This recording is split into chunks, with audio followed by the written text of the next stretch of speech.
Everybody asks me, is this man marrying you for papers? For being married to an African man. So I'm called a racist. I'm told that I'm not good enough. I'm told I'm an old lady. People forget that my husband is almost 10 years my senior. African men are tolerant of the fact that I have a mixed race relationship. African women, for some strange reason, hate me for it. They embrace the fact that I have come into the culture and they're in part of my culture. But what everybody wants me to do, what happens when you marry an African, no matter where you are in the world? Men are simple creatures. They're really easy to take care of. Everybody asks me, is this man marrying you for papers? Stop relying on men to come and fix problems. If you have problems as a female, fix it yourself. But when you lay with a man, you must submit, because we open our legs and we take your body. You cannot take my body, because a relationship's supposed to be about respect. And if I can't respect my husband, how can I expect him to respect me in return? He won't leave.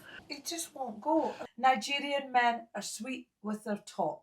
A naked talk, your knickers off your bottom. For being married to an African man. So I'm called a racist. I'm told that I'm not good enough. I'm told I'm an old lady. People forget that my husband is almost 10 years my senior. African men are tolerant of the fact that I have a mixed race relationship. African women, for some strange reason, hate me for it. They embrace the fact that I have come into the culture and they're in part of my culture. But what everybody wants me to do, what happens when you marry an African, no matter where you are in the world? You and Howard have been together for how long? 20 years. What is the secret of being together for 20 years? What is the secret? Tolerance. If you don't tolerate other people's bullshit, it won't work. Because in a mixed race marriage, other people always have something to say. If I was black or my husband was white, nobody would say anything. But because I'm white and he is black, every single person within our family unit, bar a few, all had something to say. When you guys first met, what was the reaction of your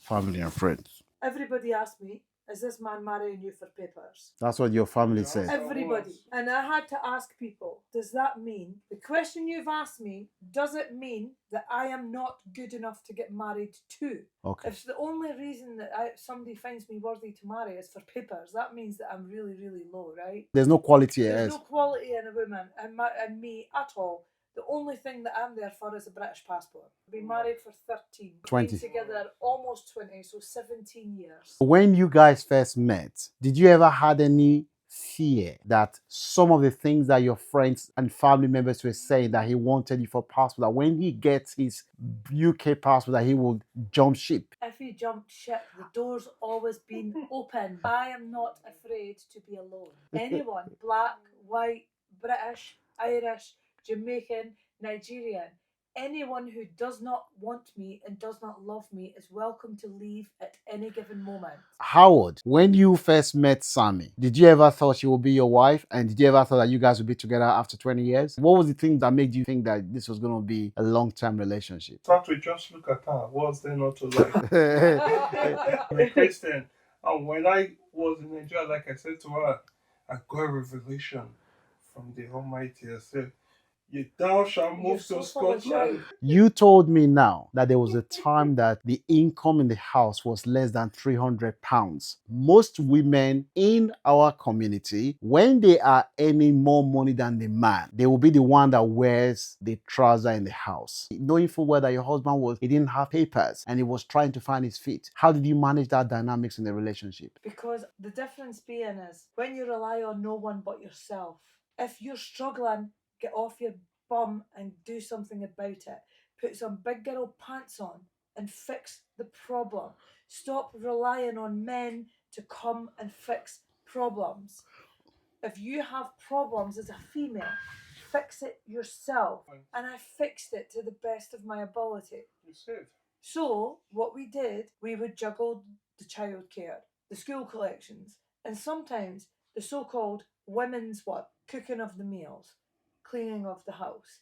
It's not men's work and women's work. If we are going to be a couple, we have to be united. So sometimes I may only have 20% left. A relationship's never 50-50. Sometimes I have 20 and he has to bring 80. And sometimes he has 20 and I have to bring 80. As far as we both as a couple sit at 100%, that's all that matters. Yeah. So some days I may come home from work and say, Howard, I've got 10% left. Yeah. He has to pick up the slack. He has to give me the 90%. Did you ever look down on him because he couldn't work? He was illegal immigrant then. He's still a man. And I know. What makes a country is an invisible line. So he crossed an invisible line without a piece of paper that says he was allowed to cross an invisible line. So just because he crossed an invisible line, shouldn't disrespect him for crossing that so-called invisible atmosphere of the United Kingdom. Because the last time I looked, the earth belonged to the mother of the center of the earth. One of the criticism of African women by a lot of men from our community is that when the man is not in the situation to provide, you can tell because the woman becomes arrogant. She lets her ego get into her. She doesn't respect the man. How did you manage that? So Frank, let me notify you on this. When you lay with a man, no matter how you behave during the day, you may be in your masculine energy all day. But when you lay with a man, you must submit because we open our legs and we take your body. You cannot take my body. I must submit to you, otherwise we cannot make love. So when you make love to a man, you could be in a masculine energy all day. In order to lay with a man, you must submit to that man and give him your body. So it doesn't matter who makes more money. I may be a millionaire, but if I want to lay with a man, I must submit. Today, we're celebrating a very successful union. When people talk about interracial relationship, the stereotype that is often portrayed in the mainstream media is the man wants document and once he gets it, he's going to leave. Brother Howard has been here for more than 13 years, right? And they've known each other for 20 years. When Howard didn't have a job, the woman was the one that was carrying it. And hopefully, women from our community, the Black community, can learn. Today, we are celebrating an Amazon queen, the Scottish queen, the Scottish Nigerian wife. So give us this story again. If things got rough for me, would I expect him to leave me? Would I expect him to dominate me if things are rough? Because a relationship's supposed to be about respect, trust, and equality. And if I can't respect my husband, how can I expect him to respect me in return? If I can't trust my husband, how could he trust me in return? If we can't be open and honest about our place in a relationship, how do we expect that relationship to either move forward or even be strong? Then what we are doing is we're being married. If we can't do any of the above, all we are doing is being married for the face value of a marriage. None of the emotional, spiritual and mental value of a marriage. Because a marriage, I think what we all forget about a marriage is a spiritual entwinement of two people, not a financial entwinement. Because when we got married in the church, we got married in a house of God and we submitted ourselves spiritually. So because the guy can't make enough money to keep the house, I'm not going to spiritually abandon him. So the people that told you that this gentleman wanted you for papers, and now he has been a British citizen for many years and he's still around. He won't leave. He just won't go. The problem, Frank, is when people have doubt, they don't ever come back on it. Okay. Because after this amount of years, nobody would ever ask that question. Do they still believe that he married you for paper? No, because he would have left. What do you think Nigerian women, Sammy, what do you think Nigerian women and African women can learn from your relationship with Howard? Be tolerant. Rely on yourself. Don't look to anybody to support you. Remember that relationships might be 50-50, but that doesn't mean 50% his and 50% yours. What it means is give and take 50-50. If he's got 20% to give, you give 80%. If he's got 30% to give, you give 70% and vice versa. So don't think about yourself in the relationships. You've also got to think about the other person's emotional state of mind. So for instance, you could be married to someone and all of a sudden the visa is expired and they're reliant now upon you. The tables will eventually turn. Once the visas and things are sorted out, the tables will eventually turn. And he, in this moment in time, he's the financial breadwinner. So he financially supports me now. From your experience of marrying a Nigerian man, and you guys have been together for a long time, how would you describe Nigerian men? Because women from non-Nigerian background in the Caribbean, Zimbabwe, Kenya, Uganda, they tend to marry Nigerian men. They want to, even in America, African American. Why do you think non-Nigerian women want to marry Nigerian men? Because a Nigerian man, unfortunately, girls, can talk your knickers off. One minute you think you're his friend, and the next minute you've woke up in his bed and you wonder how the hell that happened. We weren't even attracted to each other, we were just mates. How did he get my knickers off in the first place? And that's the truth of it. Nigerian men are sweet with their talk, and they could talk your knickers off your bottom. So did he talk your knickers off your bottom? He could sweet talk your knickers off. We had a conversation with some friends, and my friend says, "Oh no, I wouldn't fancy your husband because I'm gay." And I says, "You wouldn't even realise that you dropped your knickers, sweetheart. You would be like, I'm a lesbian," and he would tell you, "So am I. It's okay." So you said Nigerian men are sweet talkers. The sweet talkers.